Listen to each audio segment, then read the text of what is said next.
Well, mate, let's get into the topics. Pidgey, I'll start with you because Tim Payne is getting surgery tomorrow on a bulging disc. He's saying he'll be right for the first Test match. If he's not right and he doesn't back up, can Pat Cummins, or who should be captain for the first Test match at the Gabba? Yeah, it's going to be an interesting one, isn't it? So Pat Cummins, vice-captain, he's next in line, you would have thought. But I have a theory. You know, fast bowlers obviously can be captain. They're probably the most intelligent in the team. But the way I look at it, when a batsman's batting, he can concentrate solely on himself batting. Whereas a bowler, when he's bowling, he's got to think about who's bowling at the next end, you know, what change should be coming up, where the game's heading. So I just think the workload for a fast bowler is probably a little bit... You want him concentrating 100% on his bowling.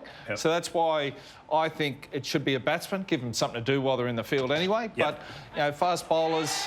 You know, Pat Cummins, you know, he's been around for a long time, knows the game so well. But, yeah, it's going to be interesting. He, obviously, next cab off the rank if Tim Payne's not ready. Goughy, I think the last bowler you had over in England was probably the great late Bobby Willis. Flintoff did it for a little bit as well. Can you see Australia picking a fast bowler to be the captain?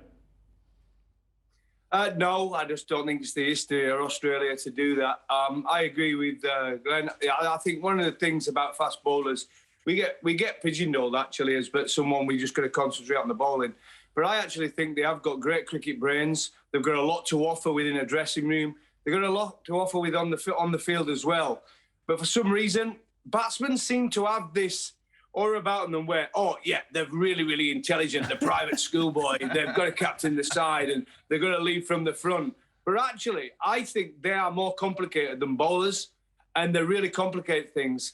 You look at batsmen full stop, captains, coaches, commentators. What is it about this thing about batsmen doing absolutely everything? There's some great captains out there who potential captains, and I'm sure Australia and Pat Cummins seems a great bloke to me, seems someone who knows what he's talking about. And I have no worries about if he was to captain Australia, especially against England. Exactly. And it'd only be for a couple of Test matches, maybe. But so if you don't think Pat Cummins, are you saying Steve Smith then?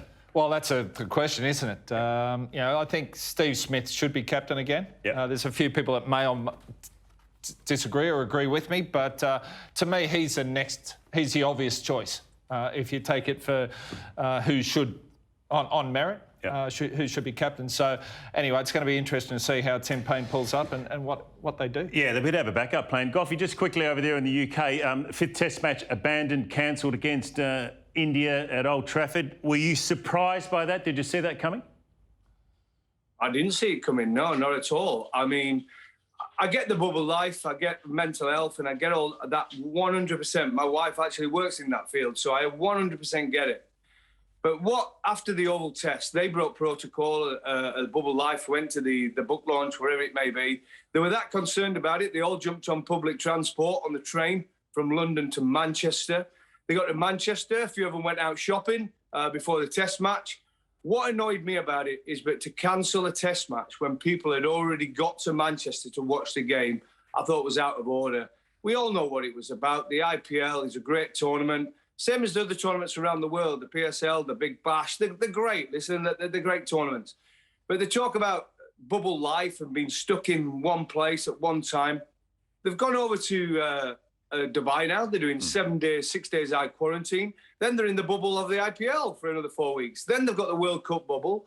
Then they've got New Zealand coming as well for another bubble. So, you know what I mean? I just think it was a case of getting out of there. They wanted to play in the IPL from the very, very start. I've no problem with that, but it's the fans that, for me, that are the ones, again, who get done. Well, it was a great series, wasn't it? I mean, it was one of those series that I was glued to, you know, to the box watching all of it. But one thing that came out of that for me was Jimmy Anderson. I mean, this is a guy that's played 166 Test matches, taken over 600 Test wickets. Could you possibly see any other fast bowler, and you know you've been in that position, playing that many Test matches? He must love cricket, mustn't he, to be still running around, 39 years of age. Whether he set himself a goal, I'm not sure, of getting up around that 700 Test wickets, unbelievable. But, you know, the fact he's still doing business day in, day out, running in, still getting the ball through a reasonable pace, still swinging it both ways. I don't know, maybe it's bowling in England with that Duke ball that just entices bowlers to keep bowling. But, yeah, he's incredible. His longevity, is just unbelievable. Goughy, why has he been so good, Jimmy Anderson? I mean, the greatest fast bowler, no doubt about it. Why has he been so good? Well, technique, his ability to swing the ball both ways, from very little change in his action.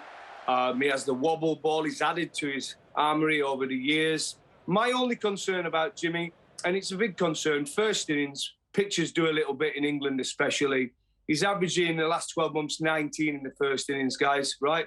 Which is brilliant. The pitch does a little bit more. Glenn will tell you about that. Second innings, he's averaging 99. Now, that tells you when it gets a bit flatter and the pitch has not got as much juice in it, he struggles. Now, going to Australia, how often you're going to get pitches that start a little bit with a little bit of juice in it? It might happen for half an hour, not all day on the first day. So he's got to be very careful how we use him in Australia. Well, they're talking about rotation. I know you hate that word rotation, Pidgey. Can you see Anderson playing 5 test matches? If you can't, which ones should he play?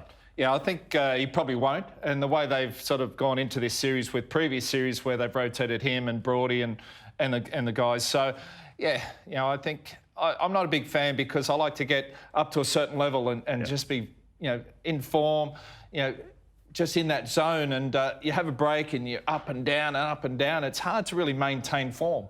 But, you know, Jimmy's got a lot of experience. So Adelaide, you think he has to play. You know, that day-night test match with the ball just moving around.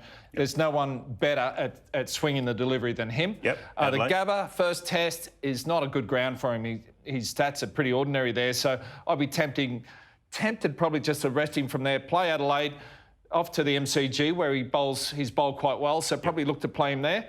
And then you've got toss up between Sydney and whether the test is on over in Perth, which way to go. So I wouldn't be surprised, you know, maybe even the middle 3, just get on a bit of a roll. If he gets a bit of form under his belt, off he goes. So, but definitely Adelaide, he has to play. My worry is when England go to Australia without Archer, without Ollie Stone, without any real pace, the only way it works, because it happened when England won over there in the Ashes quite a few years ago now, you've got to get 450. If this batting lineup, and it ain't going to happen, guys, I don't know if you've seen England batting of late, if they get 450, 400 plus, a medium-paced bowling attack can do some damage in Australia. Without getting 400 plus in the first innings, we're going to get battered. Let's be honest about it, because that bowling attack we had the other day, Overton, Robinson, Anderson, and whether it be Sam Curran, Wokes, whatever it may be, it ain't going to bowl out Australia twice for a low score.